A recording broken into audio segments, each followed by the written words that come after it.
ഇവരാണ് ഇപ്പോഴത്തെ ട്രെൻഡ്. നമുക്കിന്ന് ഇവരെ ഒന്ന് പരിചയപ്പെടാം. അതിനു മുമ്പ് നിങ്ങൾ എൻ്റെ ഈ ചാനലിൽ ആദ്യമായിട്ടാണെങ്കിൽ സബ്സ്ക്രൈബ് ചെയ്യുക. അതിനോട് കൂടെ തന്നെ അടുത്ത് കാണുന്ന ബെൽ ഐക്കൺ പ്രസ് ചെയ്ത് ഓൾ നോട്ടിഫിക്കേഷൻ എനേബിൾ ചെയ്യുക.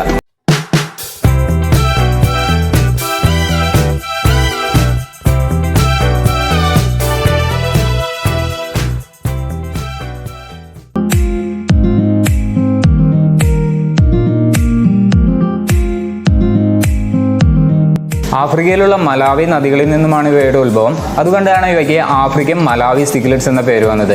ഇവയെ സിക്ലെറ്റ്സ് എന്നും ചിച്ചിൽഡ് എന്നും രണ്ട് തരത്തിൽ പ്രൊനൗൺസ് ചെയ്ത് കേൾക്കാറുണ്ട്. നമുക്ക് സിക്ലെറ്റ്സിന്റെ പ്രൊനൗൺസിയേഷൻ ഒന്ന് ഗൂഗിൾ ചെയ്ത് നോക്കാം. Cichlid. Cichlid. ഇതുവരെ മലാവി നദികളിൽ നിന്ന് 400-ൽ പരം ഡിഫറെന്റ് വെറൈറ്റി സിക്ലെറ്റ് സ്പീഷീസ് കണ്ടെത്തിയിട്ടുണ്ട്. അവയിൽ വളരെ നിസ്സാരം വെറൈറ്റീസ് മാത്രമേ ഇന്ന് ഇന്ത്യൻ ഓർണമെന്റൽ ഫിഷ് മാർക്കറ്റിൽ അവൈലബിൾ ആയിട്ടുള്ളൂ. 3 കാര്യങ്ങൾ കൊണ്ടാണ് സിക്ലെറ്റ്സ് ഇന്ന് ട്രെൻഡായി നിൽക്കുന്നത്. അവയുടെ colour, immunity and breeding style. ഞാൻ എൻ്റെ കസ്റ്റമേഴ്സിന് സജസ്റ്റ് ചെയ്യുന്ന ചുരുക്കം ചില വെറൈറ്റികൾ മഞ്ഞ കളറിലുള്ളതും ചിലപ്പോൾ തലയിൽ കറുപ്പ് വരകളുള്ളതുമായിട്ടുള്ള ബനാന സിക്ലെറ്റ്സ്. ഓറഞ്ച് എന്ന കളറിനെ സ്വന്തം കളർ കൊണ്ട് എലിവേറ്റ് ചെയ്ത് കാണിക്കുന്ന ഓറഞ്ച് മാഫുകൾ.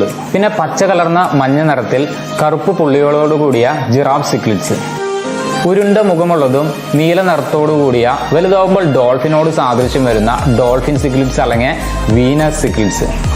വെളുത്ത നിറവും തലയിൽ ഓറഞ്ച് വരയുമുള്ള റെഡ് ടോപ്സ്. പഞ്ചവർണ്ണ കളറോട് കൂടിയ 5 കളർ സിക്ലെറ്റ്സ്. പിങ്ക് വർണ്ണത്തിലുള്ള സ്ട്രോബെറി സിക്ലെറ്റ്സ്. പിന്നെ നീല ശരീരത്തിൽ കറുപ്പ് വരകളോട് കൂടിയ ഡുബോസി സിക്ലെറ്റ്സും. ഒരുപാട് കളർ വേരിയന്റ് ആയിട്ടുള്ള സിക്ലെറ്റ് ഫിഷുകളെ ഒരേ അക്വേറിയത്തിൽ തന്നെ അക്കോമഡേറ്റ് ചെയ്യാൻ പറ്റുക എന്നുള്ളത് ഒരു പ്ലസ് പോയിന്റ് ആണ്. അതുപോലെ തന്നെ മറ്റു ഫിഷുകളെ അപേക്ഷിച്ച് സിക്ലെറ്റ് ഫിഷിന്റെ ഇമ്മ്യൂൺ സിസ്റ്റം വളരെ ഡെവലപ്ഡ് ആയതുകൊണ്ട് മോർട്ടാലിറ്റി റേറ്റും കുറഞ്ഞിരിക്കും. പെട്ടെന്ന് ചത്തുപോകില്ല എന്നർത്ഥം. സിക്ലെറ്റ് ടാങ്കുകൾ നമ്മൾ സെറ്റ് ചെയ്യുന്നത് ആക്ലിക് റോക്കുകൾ ഉപയോഗിച്ചുകൊണ്ടാണ്. അത് സിക്ലെറ്റ് ടാങ്കിന് ഒരു മറൈൻ അക്വേറിയത്തിന്റെ ഫീല് കിട്ടാൻ വേണ്ടിയിട്ടാണ്. അതുകൊണ്ട് തന്നെ ആ ടാങ്കിന്റെ മെയിൻ്റനൻസും വളരെ കുറഞ്ഞിരിക്കും. മൗത്ത് ബ്രൂഡിംഗ് ഫിഷസ് ആണ് സിക്ലെറ്റ്സ്. മുട്ടയിടുന്നതിന് മുമ്പ് ഇവ മണലും ചിരലും ഒക്കെ കുഴിച്ച് ചെറിയ ചെറിയ മാളങ്ങൾ ഉണ്ടാക്കും. ആ സമയത്ത് അടുത്തേക്ക് വരുന്ന മറ്റു മീനുകളൊക്കെ ഇവ കൊത്തി ഓടിക്കും. മൗത്ത് ബ്രൂഡിംഗ് ഫിഷ് ആയതുകൊണ്ട് മുട്ടയിട്ട് ഫെർട്ടിലൈസ് ചെയ്ത് കഴിഞ്ഞാൽ മദർ ഫിഷ് ഈ മുട്ടകൾ വായിൽ കൊണ്ടു നടക്കും.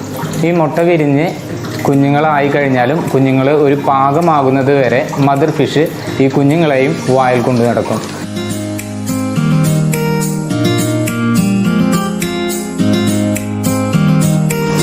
അതുകൊണ്ട് തന്നെ ഈ കുഞ്ഞുങ്ങൾ ടാങ്കിലെ മറ്റു മത്സ്യങ്ങൾക്ക് ആഹാരമായി തീരില്ല. വളരെ പാരന്റിങ് ആയിട്ടുള്ള ഫിഷാണ് സിക്ലെറ്റ്സ്. അതുകൊണ്ട് തന്നെ കുഞ്ഞുങ്ങളുമായിട്ട് നിൽക്കുന്ന സിക്ലെറ്റ്സിന്റെ അടുത്ത് വരുന്ന മറ്റു മത്സ്യങ്ങളെ ഇവ യാതൊരു ദയവുമില്ലാതെ ആക്രമിച്ചു ഓടിക്കും. അക്വേറിയത്തിനെയും മത്സ്യങ്ങളെയും കുറിച്ചുള്ള ധാരാളം വീഡിയോകൾ കാണുന്നതിന് വേണ്ടി ചാനൽ സബ്സ്ക്രൈബ് ചെയ്യാത്തവർ സബ്സ്ക്രൈബ് ചെയ്യുക. സിക്ലെറ്റ്സിനെ കുറിച്ചുള്ള ഈ വീഡിയോ നിങ്ങൾക്ക് ഇഷ്ടപ്പെട്ടെന്ന് വിചാരിക്കുന്നു. ഇഷ്ടപ്പെട്ടെങ്കിൽ ലൈക്ക് ചെയ്യുക, ഷെയർ ചെയ്യുക, സപ്പോർട്ട് ചെയ്യുക. നല്ലൊരു അക്വേറിയം വീഡിയോയുമായി വീണ്ടും കാണാം. Bye bye.